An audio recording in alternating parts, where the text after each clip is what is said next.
Suspended Ekurhuleni head of legal, Kemi Behari, told the Madlanga Commission of Inquiry that proving allegations of fraud and corruption against suspended EMPD Deputy Chief Julius Mkhwanazi would be difficult. This testimony comes despite a damning 2023 IPID report which recommended disciplinary action against Mkhwanazi for his role in the unlawful donation of vehicles by alleged crime kingpin Vusimusi Katmatlala, which were registered in the municipality's name and fitted with blue lights without the city's approval. Let's talk about all of this with security expert Aldred de Klerk. Aldred, good morning to you. Lovely to have you. Pity we're not out on the streets. I know you and I love it. We're addicted to the streets. But we'll see you in Cape Town tomorrow. I want to reflect on the Madlanga Commission of Inquiry, but also the ad hoc committee's work when it comes to Paul O'Sullivan. So we'll jump into that one in just a moment. But let us start here. I mean, we heard, the senior municipal legal official concede to making essentially false statements under oath at the Madlanga Commission. From a governance and rule of law perspective, how damaging is that? Not only, to himself, but also to public trust in these institutions that we rely on to keep things above board? Absolutely. It is a betrayal of that public trust. Remember that local municipality is the seat or the sphere of government tasked with delivering on our needs, our public needs, and our shared needs, and to improve our quality of life. If we cannot trust that those entrusted with that authority and responsibility can do their job ethically and cooperatively towards a common and shared end, then we as the public have no faith in the kind of stories we're hearing that comes from these municipalities. We know that they're the weakest link. We know that they are used fiscal issues and problems with our municipalities. Now we understand that it also comes down to individuals and senior leadership at that, who are not serving us, but serving each other or serving nefarious ends. And that is hugely problematic because we need our municipalities to work, and we cannot have these individuals undermine not only public trust, but undermine the delivery of essential services, Iman. Yeah, and it is, that delivery where everyone feels, the lack of either energy or political commitment to their everyday lived experiences. So it always connects back to how people are experiencing either a lack of oversight or a malgovernance. IPID made some damning findings, Aldred, on EMPD Deputy Chief Julius Mkhwanazi, who was suspended, but internal processes seem to have been stalled or to have been challenged. How does that talk to the bigger issue that's on the table around political interference and the enforcement of disciplinary procedures inside metros? Well, and unfortunately, metros that are governed, or at least we have at the head of a metro an executive mayor, they are almost little governments unto themselves. The other problem is that IPID can only make recommendations.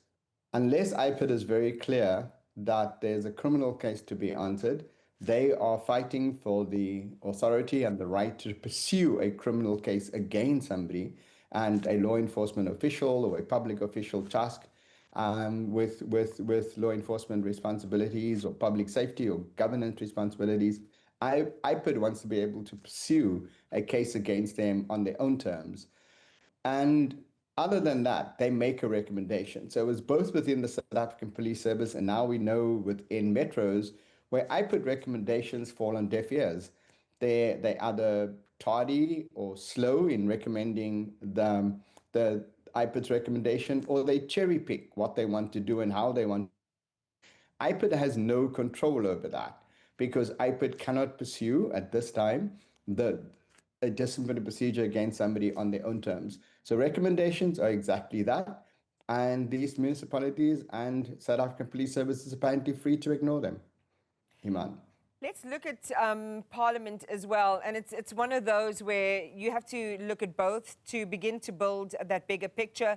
Some of the key players have, incredibly important testimony to both of these processes. In Parliament, Paul O'Sullivan, and I wasn't sure if you were watching that, but really there was a lot of dwelling on certain issues around things that he would or would not be comfortable talking about, especially when it comes to his family, a probing of the genesis of his career in South Africa, having come from, from Ireland and also being a resident, a citizen of Britain. But he's denied being a foreign intelligence asset. How did you approach the testimony that he gave yesterday, particularly when it came to MPs questioning him on whether he represents a coordinated faction opposing KZN Police Commissioner Lieutenant General Mkhwanazi? That was an interesting place to start. I wouldn't have started there. I think that they could have started right on the kind of things that we want to know, his relationships with certain individuals, meetings he was said to have convened, access that he had to institutions like the Independent Police Investigation Directorate, and then work backwards. They spent a lot of time, at least I think from the side of the evidence leader, trying to impugn his character, trying to pursue a narrative that somehow he was working on behalf of either a foreign entity or a particular faction within the country, or him himself, or have a not just a dubious or suspect history, and somehow used his personality, his skills to find his way into positions where he was not only not qualified for, but he should never have had been there. All that could be is we now know that he's not as fully credible. We might know that he was working to a particular agenda. We still don't understand what that agenda is. Yet we haven't really got him to answer the questions, which is why he's there in the first place. Whether he had unfettered access to be able to determine who's the subject of an investigation, to provide evidence, whether this evidence is credible or not, against these individuals, and then had an institution like IPED or the police pursue an investigation against somebody, even having them removed either due to political pressure and or pursued because they had a case against them. We don't know whether he was in a position to do any of that. We just know that he had a checkered past, and that in this checkered past, he seems to have wormed his way into positions he may not have been qualified for, and that he may not be an entirely credible individual, but and it doesn't matter at this time whether he did so on behalf of a foreign entity, because he's not answering that questions, and he unequivocally said that he's not a foreign or double agent demand. So we wasted a lot of time, I think, and I think I share the sentiments of the majority population, that because I was watching him on, and people kept saying, well, I rather shift to Madlanga. This is going nowhere. This guy is actually in control of the narrative. Yeah. So, yeah. So I don't know how the MPs are going to do differently today. And I'm with you, because it went back to the question that we had answered in the morning about whether the MPs themselves have decided on a methodology of how they want to get into this. I mean, dwelling on question 3, and this is just an aside, and all of them asking the same thing, and probably I also got incredibly frustrated, and then I changed the channel. But let's get back to the point, is how does someone like Paul O'Sullivan manage to, you use the term, worm his way into these senior positions without seemingly being properly qualified for those? And we think just of the AXA position alone, that executive position was specifically created for him by officials. What does it say about how he is able to operate and has been able to operate in South Africa for more than, 25 years?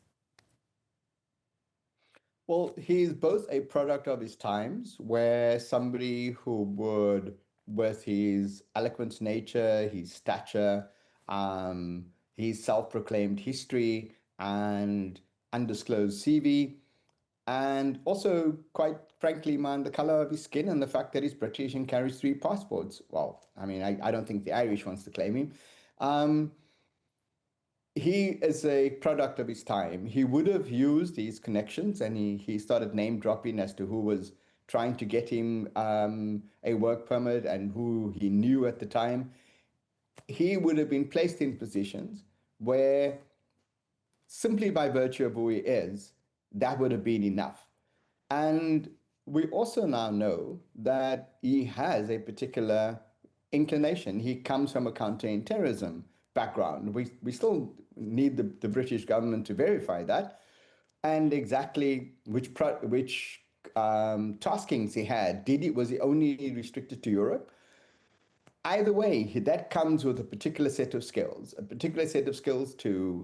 to engage others, enroll others, and to almost make others comfortable with who you are and sell them a legend. And we've heard the story come up before with Brown Mkhwanazi, with Kat Vusi Musim Matlala. We still don't know who he is and whether that's his right name. All of them take on a persona, they pursue it with confidence, and others don't even ask questions as to who they are and whether they actually legitimately ought to be able to fulfill those positions. None of those questions get asked when it comes to these individuals, and somehow they find themselves, by their own determination, in positions which they're not wholly qualified for or should never have been in. All right, we leave it there, and still there's a lot to watch, and you and I will keep talking about it, Aldo, till we get to the point where we do have clarity on exactly how all of these networks have been allowed to thrive in South Africa, seemingly for an extended period of time. Appreciate your analysis and